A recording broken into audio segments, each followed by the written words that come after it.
Hey, what's up? This is Ivan with the Dream Job CEO YouTube channel, bringing you ideas that will help you to actually find your next dream job. And in today's video, what I want to talk to you about is the number one reason that you might not be getting invited to an interview.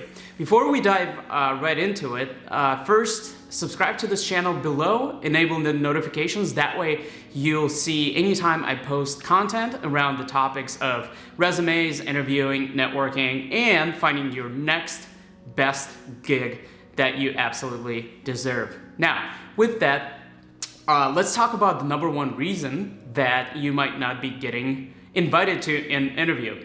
And before we talk about it, let me first go through the process, which happens every time you apply for a job. Every time you submit a resume for a job posting that you want to interview for. So what happens is, before a job posting even gets posted, a recruiter or a sourcer meet with a hiring manager for that particular role.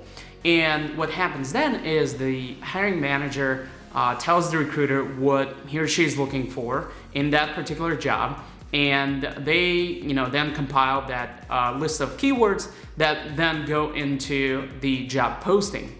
And when you apply for that job, one of two things happen. Either an automated AI algorithm goes through your resume and tries to match the keywords of your resume with the keywords of the job posting, or a recruiter does that. Basically, they look for certain keywords on your resume. Now, one of the main reasons that the resume gets passed on is because the keywords don't match, right? And you might be thinking that, well, I have something similar on my resume, and if a recruiter looks at that, they should pass me on to the hiring manager. But here's the thing. The recruiters don't really have the context, right? So for example, if you're applying for a technical job and they're looking for X and you have, Y, which is something similar to X, well, the recruiters don't really know that. They're not in that field. The only information I have is the information that is coming from the hiring manager.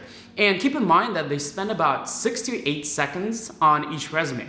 And they gravitate towards your most recent experience and they look for those keywords. If they couldn't find them, boom, you go into the list of resumes that get that, rejection letter that says not at this time, right? We've all gotten that. So that's kind of how the process works. And what are the ways that you could increase your chances of getting your resume noticed and getting onto that next round to speak with the hiring manager? Well, the first thing is kind of obvious, right? You should take about 5 to 10 minutes for each job posting, look at the keywords of that job posting, and make sure you have those keywords in your resume. Hopefully you can put those on top of your resume, right? And the most recent experience or a job role that you've had, that will increase your chances of getting your resume noticed. The second, and I think the most important way to increase your chances of getting an interview is to actually network with somebody in the company. And in another video, I'll talk about how to find people to network with, how to reach out to them.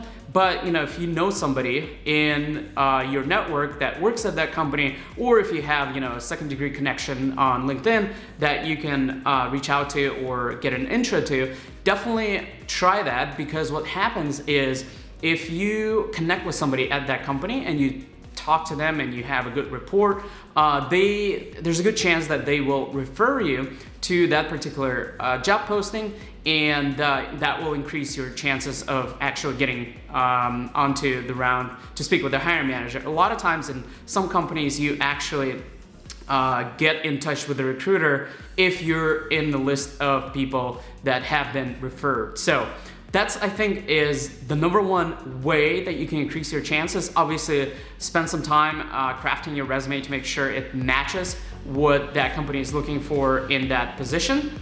But the main thing is definitely the networking piece of that. So with that, I hope you have enjoyed the video and you'll start implementing the strategies to help you get that interview. But in my experience, those are the things that you could do to, again, increase your chances of getting noticed.